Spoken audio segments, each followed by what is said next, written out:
Okay, so today I will do something a little bit different. I will do some lead code styles problem, but for machine learning. So I recently discovered this website deepml.com. So if you have not heard of it, it provides a similar interface to lead code, but mostly focus is on machine learning. So it is useful to brush up your concepts of machine learning, code a few things from scratch. Not everything is there, but a lot of problems are there. And we can add some of the problems that I think are also useful for brushing up your concepts for machine learning, but also if you're preparing for machine learning interviews, I think it will be useful to code few of the things from scratch just to brush up the concepts. So if we go to the problems here, and there are different categories, difficulties, similar to the lead code style. I will directly go to the machine learning. And I was doing a few of them, but let's just start from the first one and let's see how much we can do today. So linear regression using normal equation. So the first problem is that we have to do the linear regression using normal equation. The function should take a matrix X of features and vector Y and return the coefficient of linear regression and round your answers to the 4 decimal. Okay, so just to revise, so what is normal equation? Okay, so if we do that, data camp. So this is the normal equation. So the thing about linear regression is that you can have its closed form solution just by solving this equation. So its closed form solution is guaranteed if you can invert this X transpose X matrix, and X is the input and Y is the output. So you can solve just this equation and then you directly have the parameters. Just code this. Okay, so we have theta. Let's just do it in single line. Normally you would have some checks before the code. We're going directly to the meat of the code, what we want to do there here. So theta is X transpose, and it's it's a list. So first we do this. We should convert them to numpy dot array X, and Y is numpy dot array Y. X transpose X. So whenever you are doing matrix multiplication, you have to use either dot dot or at the rate of, which I like to use. It means matrix multiplication. If you do this means element wise multiplication of two matrices, which we don't want. We want matrix multiplication of X transpose X. We want to multiply again with matrix X transpose X whole inverse. Actually we have to do numpy dot lin algebra, I think, dot inverse. I think that's the X, and you multiply it with Y also. So this is the equation, right? Seems like it. And we want to also round it theta till 4 decimal places, I think, yeah.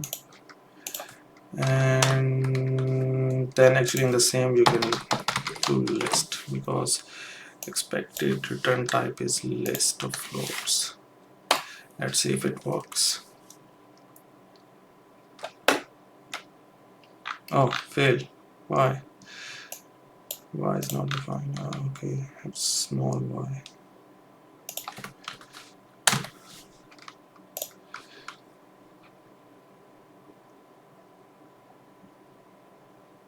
Should work.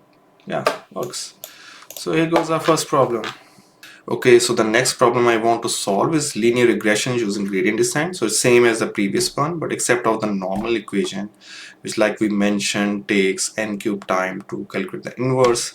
It just uses gradient descent to optimize the parameters of linear regression. So what we want to do here is use gradient of loss with respect to the parameters theta, and using that we will use this learning rate alpha to update the parameters. And normally in deep learning you will use using PyTorch AutoGrad, which can calculate the gradient automatically. But here we will use the derivation of gradients. I won't drive it, but you can derivation of this is everywhere. For example, for linear regression, the loss is this, so 1 by 2n y minus 2 whole square.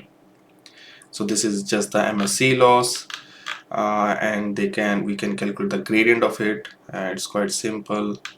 The gradient comes out to be this, or actually in the vectorized form it's this, right? So the gradient is just y prediction minus true value summation over n, where n is the number of data points, and we multiply it with the input x and scale this gradient by 1 by n. Because this is being summed over 1 by n, so we have to scale it down by 1 by n and multiply with alpha, which is the learning rate. Okay, let's quickly code it. So if we do so we want to do for gradient descent, we do it iteratively. So this is one disadvantage where as compared to normal equation where it's just single equation solved and you get the answer, but here you have to do it iteratively. For linear regression, the global minimum is kind of guaranteed given the alpha is small enough and you have enough number of iterations, which is not guaranteed in any form for neural networks, which are highly nonlinear functions.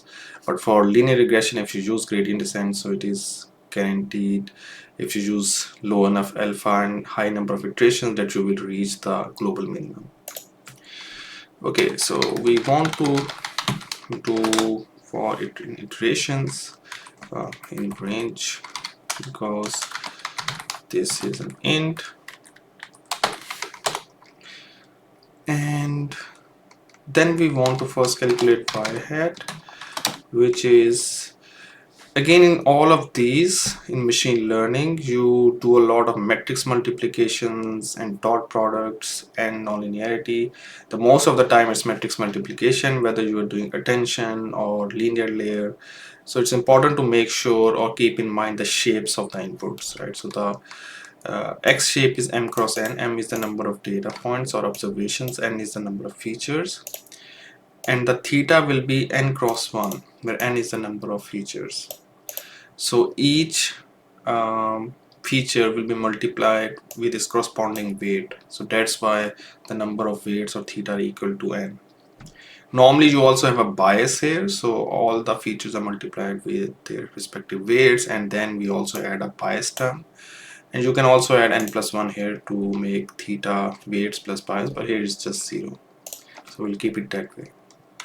So y hat, what should be the output dimension? It should be the same as the input number of observations, or m, right? And to get that, what we need to do is x multiply that, but it's again matrix multiplication, x multiplied by theta, right? So this is m cross n and this is n cross 1. So we can multiply because this is n, and the output will be m cross 1. Actually, one thing we want to make sure is that the y shape is so if length of dot shape, so if we had only one dimension, we want to expand it to n cross 1, so it doesn't get some weird broadcasting shape. So what we want is y is equal to y dot reshape minus 1, this is y. So if y shape is just n, not n cross 1, we want to reshape it to n cross 1. Y hat shape is now m cross 1, right? And this prediction shape is n cross 1. This is a ground truth and this is a prediction. Now we want to update theta, And going back to this equation, theta is the same as W is theta is equal to theta minus alpha by n, this, and multiplied with this. Okay, let's do this. So this is theta is equal to, or you can also do theta minus equal to alpha by n, and we multiplied it, and now this is the element wise multiplication. This multiplication is but inside we will do matrix multiplication. Then we just want to do y hat, which is the y prediction, minus y.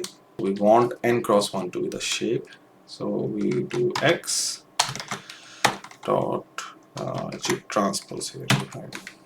And you can satisfy that this is correct because x was m cross n, and now it will become n cross m with the transpose, right? So this will be n cross m, and it is being multiplied, matrix multiplication, with m cross 1. So these two will be cancelled out and the output will be n cross 1, which is what we require for theta, right? And they say we also have to round, okay, round theta to 4 decimal points. Let's see if it works. Let's see. This is n. This is, I'm sorry.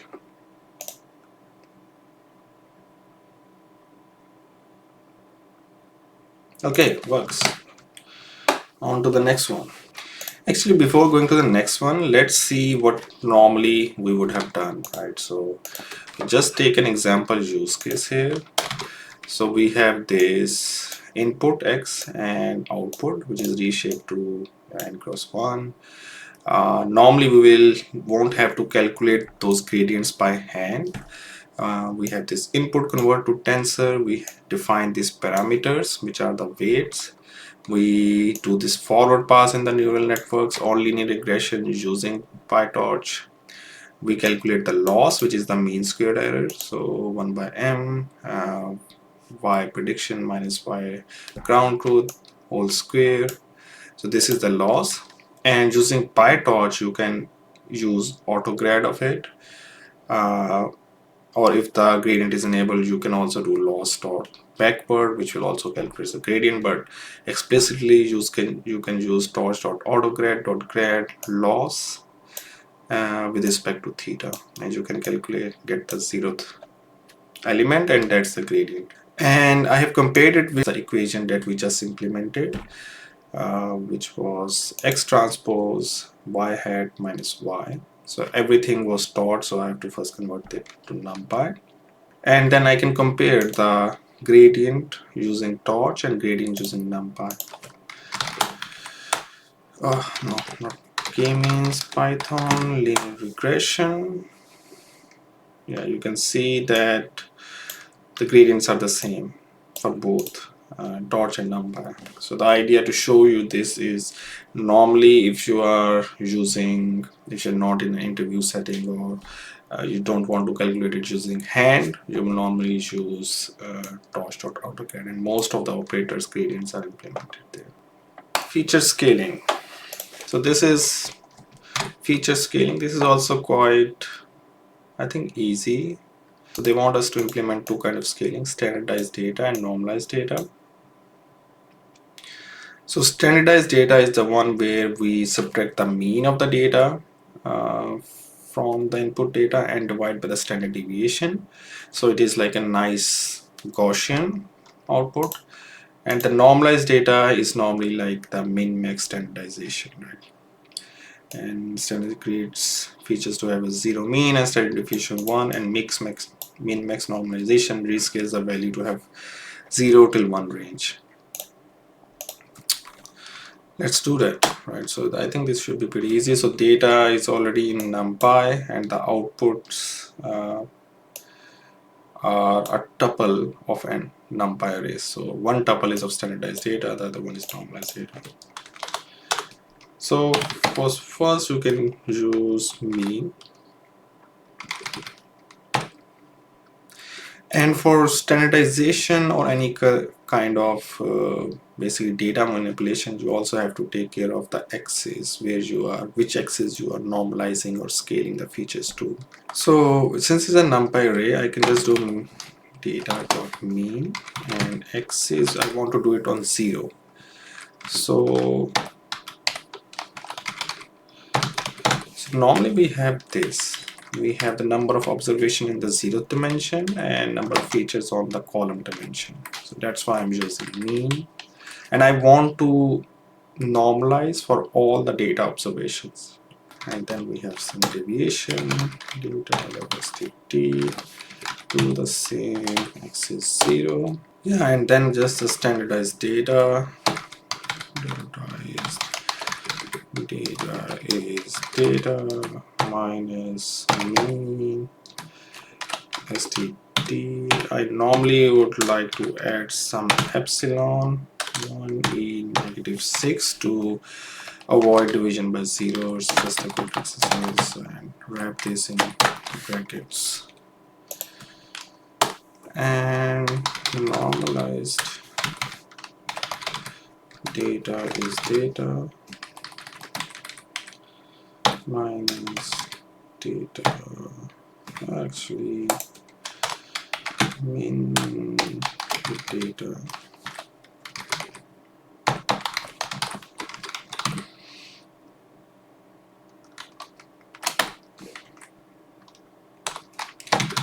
Max data is data dot max. X is 0. Right. This is what we want. Min data, and min max normalized data is this max data minus min data. I think that should be it.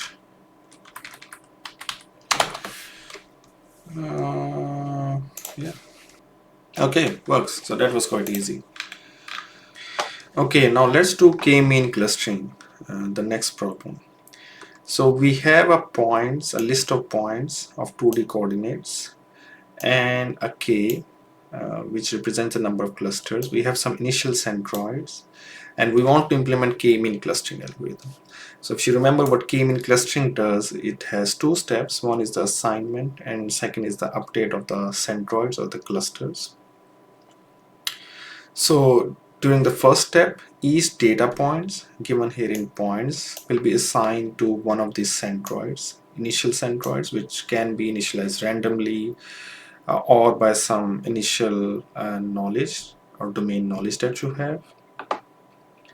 And so this is an iterative algorithm, so we want to do max iterations a number of times this.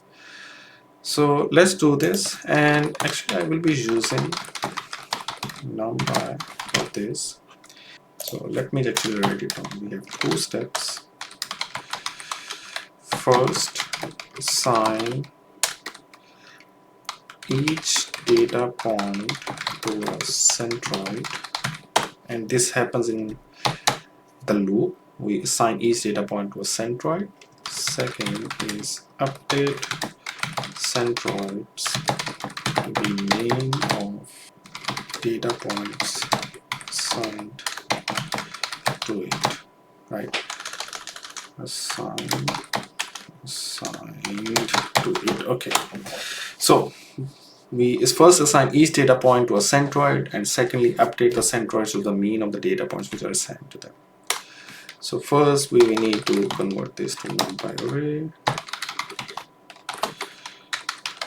points, and then let's just call it centroid. So it's NumPy.array initial centroids. So normally you can also pass in the data type, float 32 or 64. It doesn't really matter here because we will be rounding it off to 4 decimal points. Now what we want to do range of iterations, and we will be using broadcasting and vectorization to speed up this process. So normally if you have a list and we want to calculate pairwise distance between each data point and each centroid, and if you do it in loop in Python, it will be really slow. So ideally, whenever you have this kind of problem, try to use vectorization. It's not just for k-mean clustering. If you implement object detection, so normally you have the prediction bounding boxes and then you have ground truth bounding boxes, and you want to find out the maximum IOU based predictions, and there you also want to calculate this pairwise IOUs, and you will want to use vectorization there also. Similarly, for many other use cases, for example in Hungarian algorithm for deter, we also use vectorization and broadcasting of arrays to do this more efficiently, and I will show you how this is done. Right, so remember the point shape we can say is m cross 2. So m is the number of data points and 2 is the dimension, since these are 2D points, and centroids are k cross 2. Right.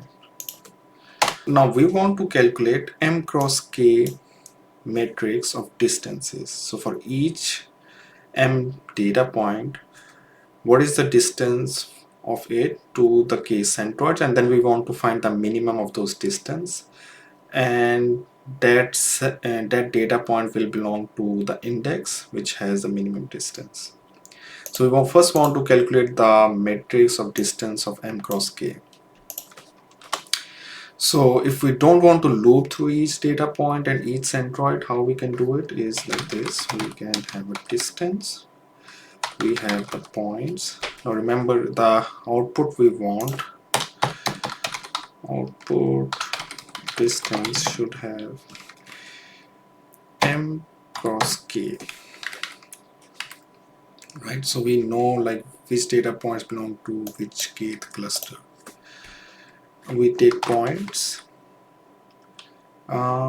we first dimension we take as it is, the mth dimension.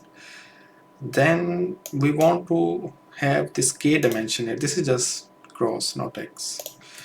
Then we want just this dimension here, and then we take the last dimension. So it will expand it to m cross 1 cross 2. And we want to take difference from centroids. And what we want to do here, it is k cross 2, but to take the difference, this should be 1. So we can do this, or we can also do numpy dot new axis. That's the same thing, but you can just, it's easy to write none and it will add a new axis there. And this, or you can do also three dots. It means all the remaining axis stays the same. So what does it do again? So this will expand this points dimension from m cross 2 to m cross 1. This is a new dimension added, cross 2. So this means take the entire dimension, and add a new dimension here. For centroids, we have dimension k cross 2. So for it to be able to work, so we don't have anything here m, so we first add none, right? So it can basically broadcast it. This array can be broadcasted to this m number of times. Then we take the entire kth dimension and the entire last dimension, right? So this output will be m cross k cross 2, right? And what we also want, we don't want the last dimension, we just want to sum it up, reduce it. So we can do first square and numpy dot sum, and x is -1, right? So what we want to do is reduce the last dimension, so we get what we want as output dimension of m cross k. So essentially we are trying to find the mean square distance between each point and the centroid, but we're not taking mean really. So for means you need to also divide it by the number of points. It doesn't really matter because we're not interested in the absolute distance. We are trying to find the relative distance for each points to each centroid, and because in the next step we will just take the mean, so it doesn't matter the absolute distance of each point to each centroid. It just matters is the relative distance. So dividing by m doesn't really affect anything. Now is the first step is the assignment. So we have the indices numpy.argmin. Remember this distance is of shape m cross k. So we want to assign each m data points to k cluster. We want to find the minimum distance where each m data point has a minimum distance to the kth cluster. Distance and axis -1. So -1 just means the last dimension. It's easier to do than to remember how many dimensions you have. I mean, it's easier here. It's the second dimension with 0, 1 and 2, but you can just use -1 to say it's the last dimension. So the indices will be of shape m. We have assigned each data point to each cluster. Now the first step is over. Now the second step is to update the mean of these centroids, right? So we can also loop now for I in range of k, and this is what we want to do. We want centroids I, we want to update each centroid to be the mean. But first let's take it. So we want points whose indices are equal to k, right? Not k, sorry, I. So this indices will be, for example, if there are two clusters like it's mentioned here, so this m will be like something like 0, 0, 0, 1, 1, 1 or so on. It will be like 0, 0, 0, 1, 1, like, so it belongs to 0th cluster on 1 cluster. So here what we are doing is take all the indices where it belongs to the ith cluster, which we are looping through. It belongs to the first cluster or it belongs to the second cluster. Take all those points and take mean of x is 0. Now we want across the 0th axis because we don't want to reduce the xy dimension. We want to reduce the number of data points dimension. Right, so this I think should be it if I'm right.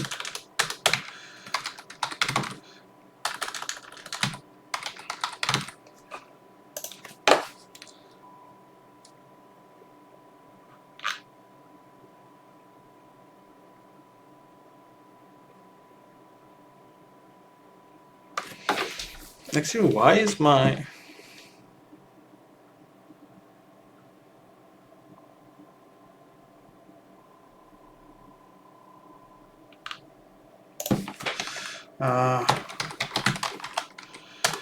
numpy.float32.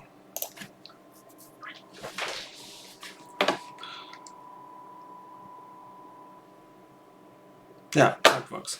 So the problem was if I was directly taking the initial centroid from the list to array, so it was deducting its type, and since this was all integer, so it created a centroid array of integers. So it's always a good idea to pass the type of array you want. Okay, let's implement k-fold cross validation. So if you remember what k-fold cross validation is, so we have this complete data. We divide into training and test data. The training data is divided into k splits. For example, in this case 5 splits.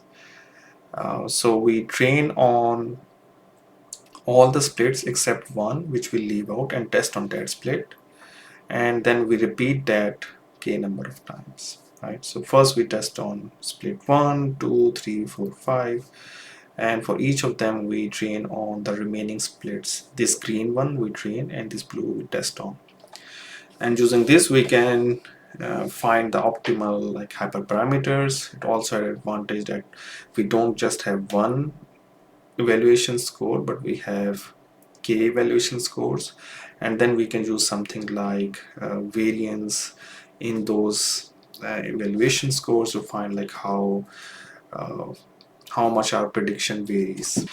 Okay, to implement it, so they give implement function that is it does divide the data into k folds. So I'm not sure if the input is the indexes of x or it's actually x, and we need to return the indices. So but to be on the safe side, we assume that this is the data set itself, and we want to return the indices of the train and test set for k folds. For example, k is 5 here. So remember, if k is 5 and you have 10 data points, so we will have 5 folds of 2 data points each, right? So each fold will have 2 data points. You can evenly divide your data set into each fold. But if your data set is not divisible by the number of folds, for example, you have 11 points and you have 5 folds, then 11 is not divisible by 5. One way to solve it, it's just one, is to assign the remaining points to starting from the beginning, right? So if we have 11 points and this was 5 folds, so this first one will get 1 more point. If there were 2 extra points, 12, and we have 5 folds, so these first 2 ones will get 1 more and 1 more point. So let's code it. We have n is x dot shape. First let's take care of if we have random seed, then numpy dot random dot seed random seed. So it is important for repeatability, because otherwise we will get a different numbers. So if we have shuffle, that indices will be numpy dot random dot permutation. I think this is a function which takes number and then it will create the indices from 0 till n, which are randomly perturbed. If we don't have shuffle, the indices is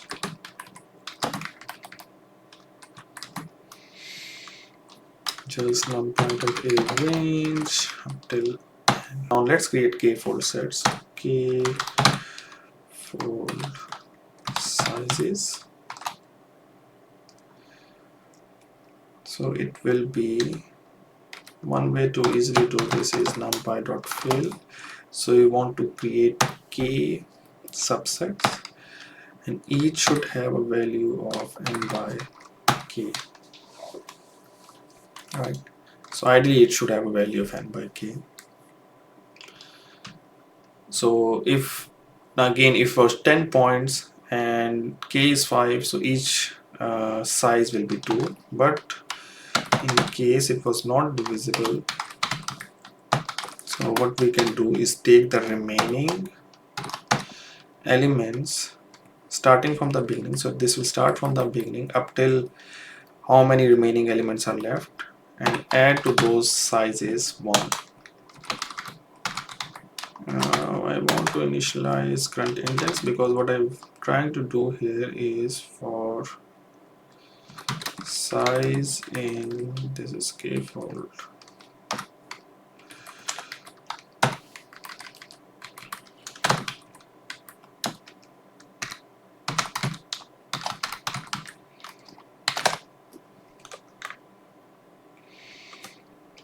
For size in k fold sizes, so what we want to do is the test set first we can create, right?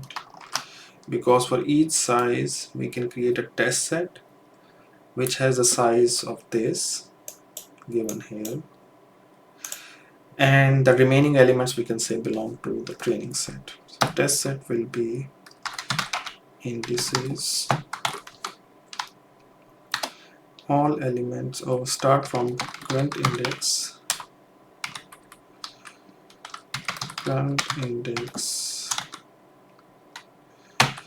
plus size, right? And to the remaining elements will belong to training set. Train set is for item in test set, if item not in set of test set. So it's a little bit ugly. So this is a list comprehension. So we loop here for item in test set, and if that item was not in, and we create this set of this, so we can look up in O1 time if the element was present here. Right now it is creating set here. I could have just moved it outside to be more efficient. And now we have train set and we have this test set. The important thing is also to increment this to size, and we have output band. The first is train set and test set, right? I'm missing something to turn out. Does it make sense? I think so.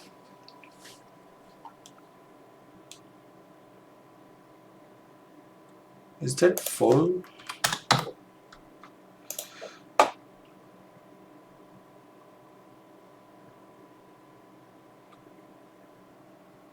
Ah, for item not in test set, sorry. For item in indices. So it should be go through all the item in the indices. If they are not in the test set, make it part of training set. Okay, works. Good. Let's go to the next one, principal component analysis implementation, right? So, and just to refresh what it does, it's a linear dimension reduction technique. What it does is basically projects the data to the eigenvectors of covariance matrix that retains the maximum variance in the data. What it takes is it takes the data set, calculates its covariance matrix, calculate the eigenvalues and eigenvectors of that covariance matrix, and returns the top n or top k eigenvectors, which has the biggest eigenvalues. So in doing so, what essentially it is doing is retaining the eigenvectors which explain the most variance in the data. So one important thing is when we project this original data to these principal components, they lose their meaning, right? So for example, if you have 10 dimensions of your data set, and those dimensions can be like height, width, or any other feature vectors, if you project them to two-dimensional, lower dimensional principal component, then those features are not interpretable, right? So it's an orthogonal space as compared to the original feature vectors, but those are not interpretable. Okay, but just to quickly implement it, one important thing is that we have to normalize our data set for PCA. We have to standardize the data set, compute the covariance, and find the eigenvalues, and return the principal components corresponding to the largest eigenvalues. Okay, so first let's do mean.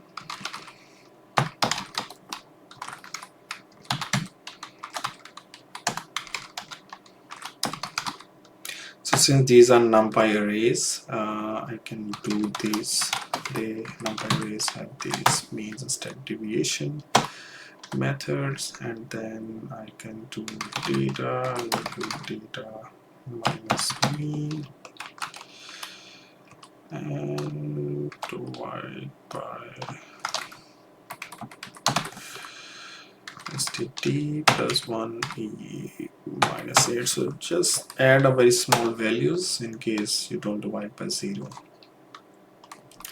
Now the covariance matrix is numpy, and numpy also has this covariance matrix sides.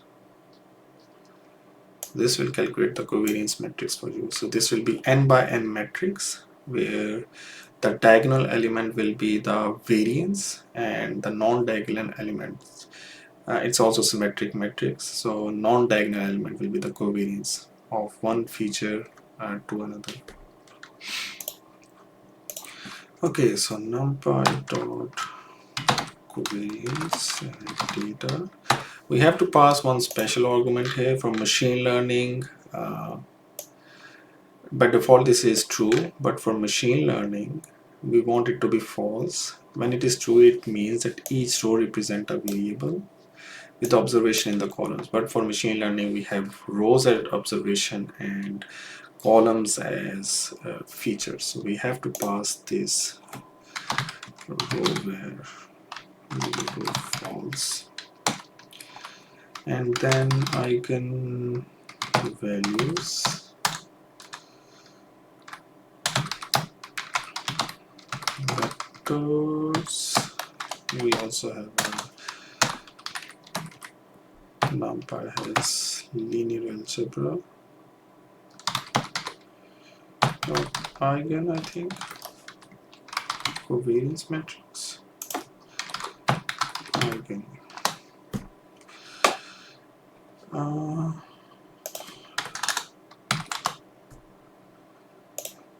Lim algebra dot eig. Okay, yeah, this was correct.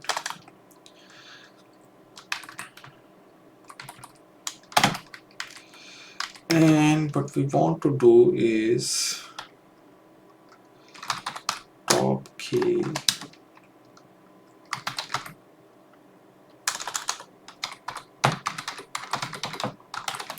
I want to get the biggest eigenvalues.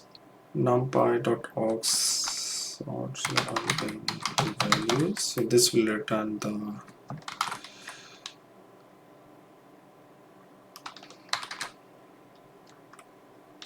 -1. So I want to reverse it.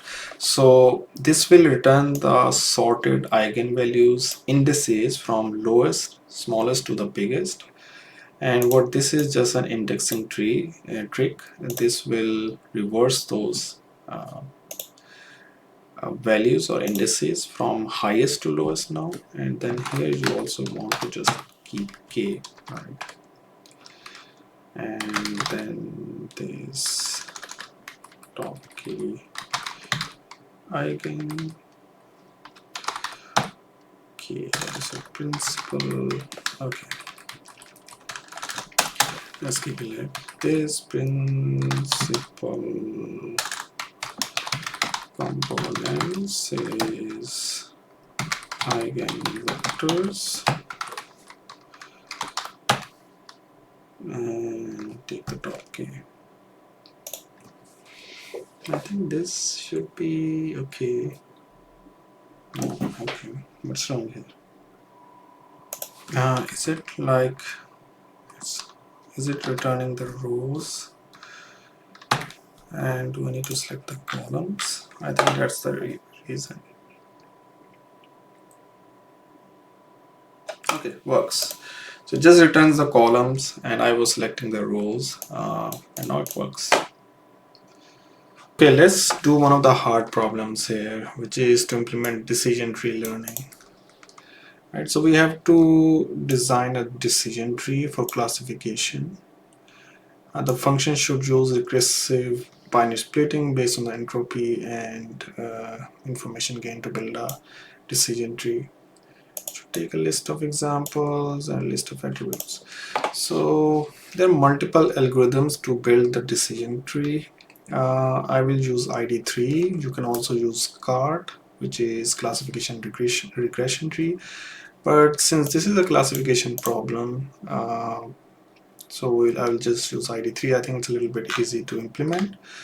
And also in the details, they show how to split it, which is based on information gain. So for cart it is Gini impurity, but for ID3 it is based on information gain. So the entropy is px log px summation and also negative of that, and information gain is that we get the total entropy and we subtract that for each value of feature how much reduction we get in the entropy, and the feature that gets the most reduction in the entropy or the highest information gain, we select that feature to make decision tree. So again, for decision tree, for each node we want to decide which feature and which value to select to make a decision, and for that we use these two equations, information gain, which in turn use entropy. Right, so let's code it. So first we have these examples, which is a list of dictionary. We have the attributes, all the features in there, and we have the target attribute which we want to predict. So the first thing we want to do is extract target values. Values is item for target attribute item examples. Right, so what we are doing it is we are going through each example or each data point when we are extracting the target attribute there. First thing, we can just check if the set of target values, which mean the unique target values, is always 1. Then we can just return our target 0. It means if the label is always the same. For example, let's take this example of this. Suppose the target attribute is play tennis, right? And these are the examples, and these are the attributes. So if the target is always play tennis is yes or no, then just return that value, right? So then we don't need to really build a decision tree. It's always the same thing. But that is most likely not the case. The second base case is we are building recursion. So for recursion, we need some base cases when we need to stop.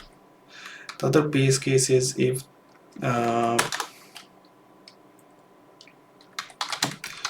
not of attributes. So it means if we don't have any more attributes left to divide our tree, then we are going to return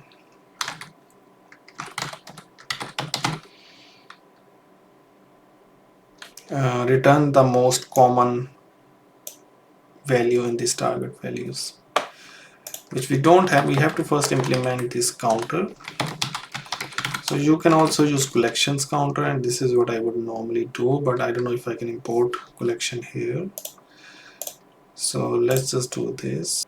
Items, which is a list, right? And what it does is for item in items,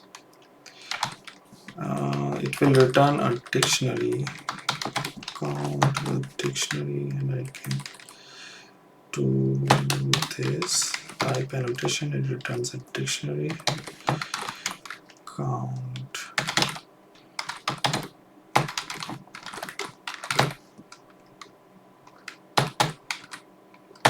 So it will just count how many times each item occurs in a list and it returns it. That's all it does. So this will just check if it already exists and returns the value of that item. Otherwise return 0. Initially nothing will exist, so it will just return 0 and add 1 to it. So here what I want to do is count the target values. Counter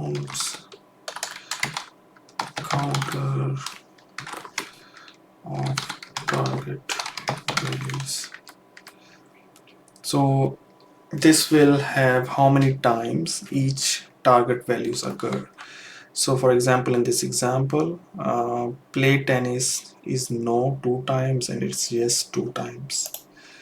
And if we don't have left any more attributes left to divide the tree, then we just return the next time that whatever values occur. In this case, it's just 2, 2. So you can take a guess whichever it will return first. But there is a case that one values occur more, then we return the one that occurs the most. Counts and key, you can get counts dot get. In this way, it will return the max based on the values and not the keys of the dictionary. Okay, so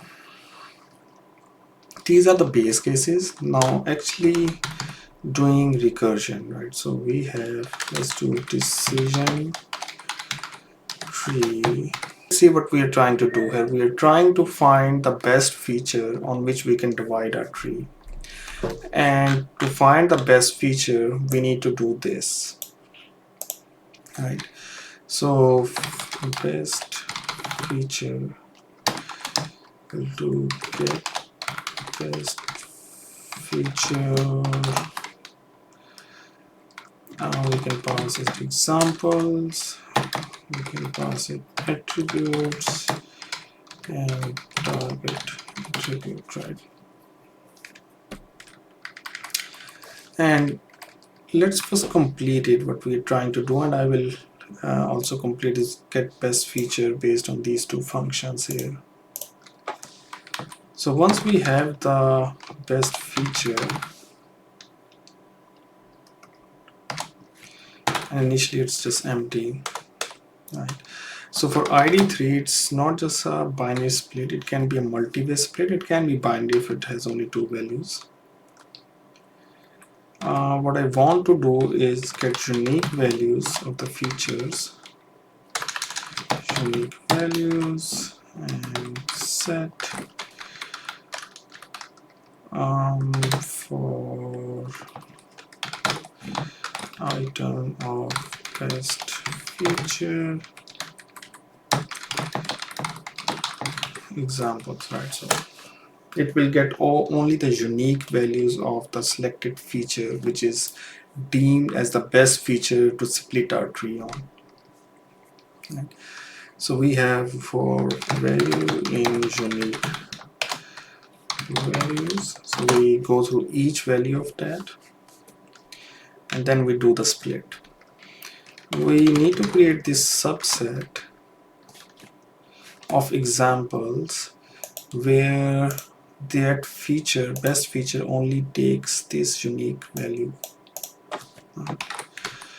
For some item best feature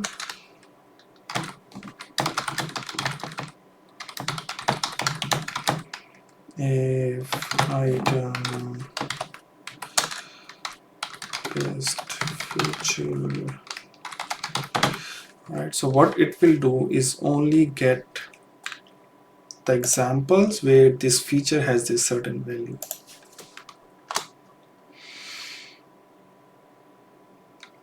And we will now pass it minus the attribute which best feature which has already selected for dividing this binary tree or this decision tree. We will exclude this best feature because we have already selected it, and we will pass rest of them through this recursion. You can do new features for item in attributes. I think I should have probably named all of them attributes rather than features, but it's okay. For item if item is not equal to best feature, right? Take all features except the one which we have already selected, which is the best. And yeah, So for this is where recursion will happen. So subtree is learn as decision tree. We have subset and new features, and then the target attribute stays the same, so we just pass it along. And then to decision tree will be best feature, which is now right now it's empty, but for value v the best decision tree we get is subtree, right? And we return the decision tree. So this is the recursion how it's going to happen. The only thing left is how to get the best feature for division of this tree. Again, what this one is doing, the base case is if we don't have any more attributes left or features left, we get the most common item in our targets, right? So this is what these counts are doing. Otherwise, if we have the features, we find first the best feature for splitting. We go through all of its unique values, and those unique values will form these new subset, right? And these new features will become all of the new feature except the one that we have selected. We pass it through the binary tree, and then we assign whatever we get the return value to the best feature and value v to that subtree. Now let's define def get best feature, right? So best feature you can select by this information gain. So we need to pass examples here, attributes here, and target attribute here. So we can go through each feature first and calculate its information gain. So IG will be a dictionary which will have the feature name and its information gain, and then we will return basically max of IG key is equal to IG dot get. It will get the best feature which has the maximum information gain. Now we have to populate this information gain, right? So gain for attribute in attributes, right? So we already have the attributes. For information gain, first we need to calculate the entropy on the entire data set. Let's write entropy.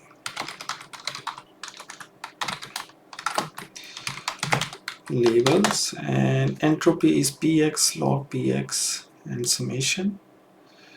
So this can also be implemented.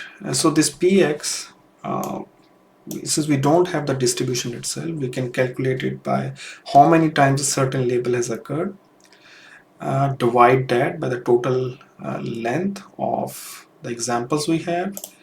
We will get px multiplied with log px and summation over entire unique values of labels, and that's what we get the entropy, and of course multiplying by minus. So what we are trying to do here is counter of labels. This is basically what we are trying to do here.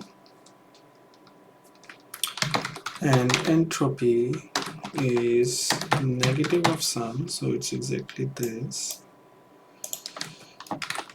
And yeah, negative of sum for v in counts dot values, since we're only interested in the values, not keys.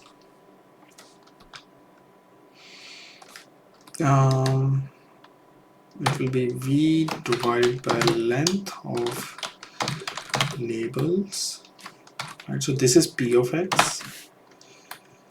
You can actually do it in 2 lines and it will be more readable, but let's just do it here. And we're also doing double calculation here. What's happening?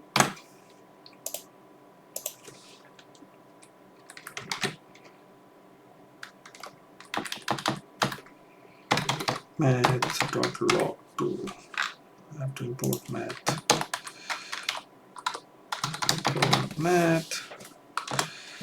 So this is px multiply math log 2 p of x for v in const dot values, right? So, and negative summation, and this is entropy. We also have the function name entropy. So entropy. Okay, so this returns the entropy. So first the total entropy, we need to get the target values. Target values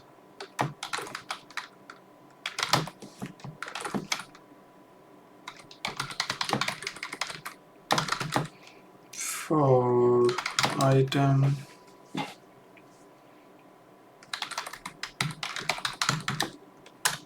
then we can calculate total entropy is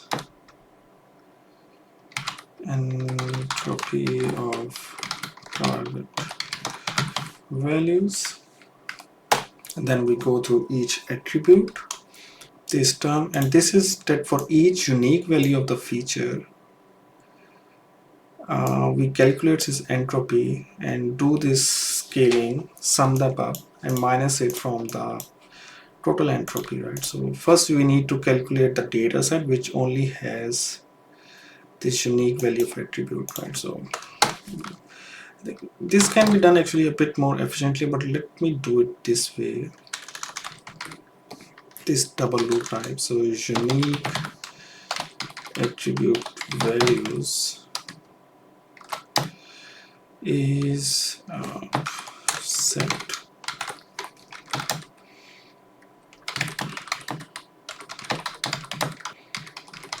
attribute value, right? So this will get the unique attribute values. Yes, and now for attribute value in unique values, it's too big. I should have written it a bit smaller. What we need to calculate is how many of examples have these unique attribute values. So subset of examples, AVVXM. Let's just do it a short form. Actually, let's do it complete. It's weird if half of them is short and half are full. So subset of examples. So we have item attribute for item in items. If item attribute is equal to attribute value, right? So what's happening here, so it seems a bit complicated, but just loops through all the examples and check if the item attribute, which is the one that we are currently calculating information gain for, has this value, then it will take all the examples which have the same value, right? And same will go for the values of targets. So subset targets, subset examples, right? So that's more easy. We have subset targets. Now we want to calculate this term, right? And we can call it weighted entropy 0. We can start it from 0.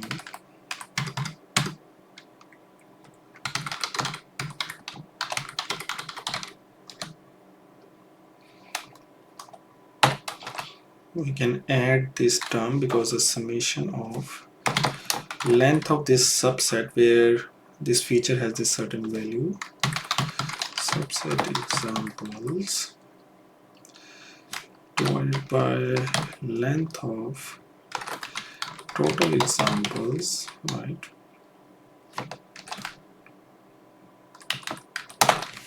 This is the weighted entropy, and you multiply it with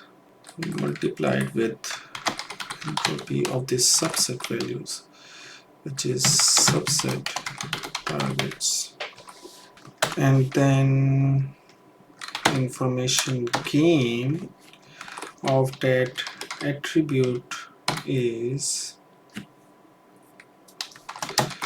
total entropy minus weighted entropy. So total entropy minus this weighted entropy. I think this should work. Maybe I made a few typo errors naming. Let's see. For count.vval, okay, now it seems good. I misplaced these brackets. Subset example should be actually this 5 item.